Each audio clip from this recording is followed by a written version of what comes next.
Saudara Ketua Komisi Pemberantasan Korupsi Firly Bahuri diperiksa Dewan Pengawas KPK atas dugaan pelanggaran etik kasus pemerasan ex-Menteri Pertanian Syahrul Yassin Limpo. Namun Firly membantah lakukan pemerasan. Meski sejumlah saksi telah diperiksa, polisi belum menetapkan tersangka kasus dugaan pemerasan itu. Peneliti Pusat Kajian Anti Korupsi menilai ada upaya saling kunci sebab Firly Bahuri diduga punya kartu as para elit penegak hukum.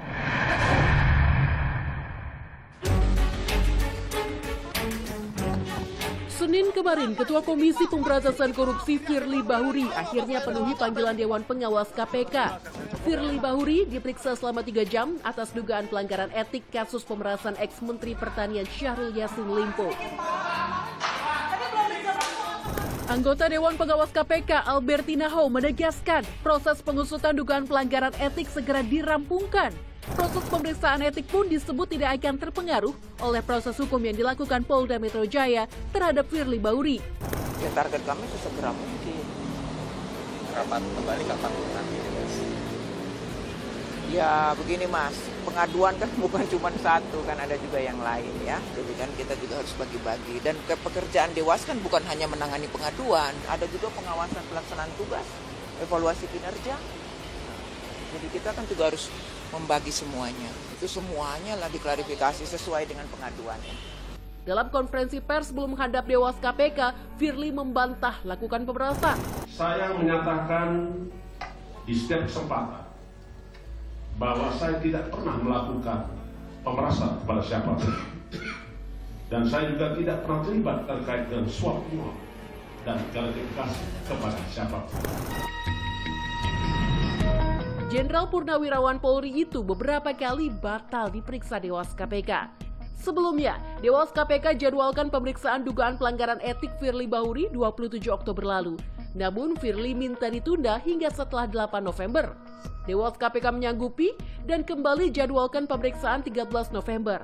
Tapi lagi-lagi Firly minta penjadwalan ulang esok harinya. Namun Dewas KPK berhalangan sebab ada agenda rapat kerja yang sebelumnya sudah disampaikan kepada Firly Bahuri melalui surat elektronik. Selain diperiksa Dewan Pengawas KPK, Polda Metro Jaya juga memeriksa Firly Bahuri atas dugaan tindak pidana pemerasan terhadap Syahrul Yassin Limpo. Sesuai arahan Kapolda Metro Jaya Irjen Kartoyo, Polda meminta pimpinan KPK menugaskan Deputi Bidang Koordinasi dan Supervisi mengawasi kasus dugaan pemerasan Syahrul Yassin Limpo. Namun, usai rapat koordinasi Polda Metro Jaya dan KPK 17 November lalu, Direktur Reserse Kriminal Khusus menyatakan upaya supervisi belum dimulai karena penyidik belum temukan kendala berarti dalam mengusut kasus ini. Sehingga kemudian disepakati untuk mengedepankan, menguatkan fungsi koordinasinya. Jadi belum sampai ke tahap supervisinya, tapi penguatan fungsi koordinasinya. Sehari sebelumnya, 16 November, Firly Bahuri akhirnya penuhi pemeriksaan Polda Metro Jaya di gedung Bareskrim Polri selama 4 jam. Namun usai diperiksa, Firly enggan komentar dan justru hindari awak media. Senin kemarin, Firly menjawab alasannya menghindari awak media. Saya sadar rekan-rekan menunggu. Dengan kesadaran bahwa saya adalah pejabat publik, tetapi juga saya sebagai manusia, terkadang saya butuh waktu untuk jeda. Terutama di situasi yang begitu saya anggap situasi abnormal yang tidak bisa saya jelaskan saat ini. Apalagi sehari sebelumnya, saya tidak tidur karena menangani tindak pidana korupsi terkait dengan pejabat Bupati Sorong.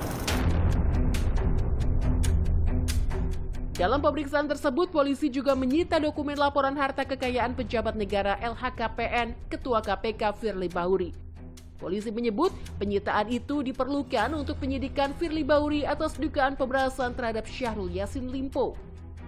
Ex-penyidik yang sempat bertugas hampir 20 tahun di KPK sekaligus mantan penyidik Polri, Novel Baswedan mengungkap bukan kali ini saja Firly Bahuri terindikasi lakukan dugaan pemerasan. Sering memfoto, yang foto itu kan aneh. Kenapa dokumen penting difoto? Dan untuk apa kepentingannya? Tapi ternyata di suatu hari pernah kejadian yang foto itu ternyata ditemukan di tempat lain. Artinya kuat dugaan bahwa yang bersangkutan itu membocorkan juga. Oke, untuk kepentingan mungkin memeras dan sebagainya. Kalau membocorkan masa iseng? Oke. Nggak mungkin kan? Membocorkan itu biasanya ada harganya dan biasanya itu tidak bisa narkoba. Status kasus dugaan pemerasan ex-mentan Syahrul Yassin Limpo oleh pimpinan KPK naik ke tahap penyidikan sejak 9 Oktober 2023. Sejumlah saksi dan ahli telah diperiksa termasuk Firly Bahuri. Namun, hingga kini Polri belum juga menetapkan tersangka. Peneliti Pusat Kajian Anti Korupsi Pukat UGM Zainur Rohman menilai ada upaya saling kunci sebab Firly Bahuri diduga punya kartu as para elit penegak hukum. Ini bukan sesuatu yang sepele. Kenapa? Karena sudah 4 tahun menjabat sebagai Ketua KPK, pasti banyak sekali informasi yang dimiliki dan dulunya juga seorang Deputi Penindakan di KPK. Jadi ini Bang, menurut saya sekarang publik menunggu ketegasan dari Polri setelah sekian lama melakukan pemeriksaan, bahkan ada hampir 100 saksi yang diperiksa, ada penggeledahan, ada penyitaan. Tentu sudah, saya pikir untuk 2 alat bukti yang cukup itu sudah sangat dimiliki oleh Polri. Akankah pengusutan kasus dugaan pemerasan terungkap atau terpaksa dibekap?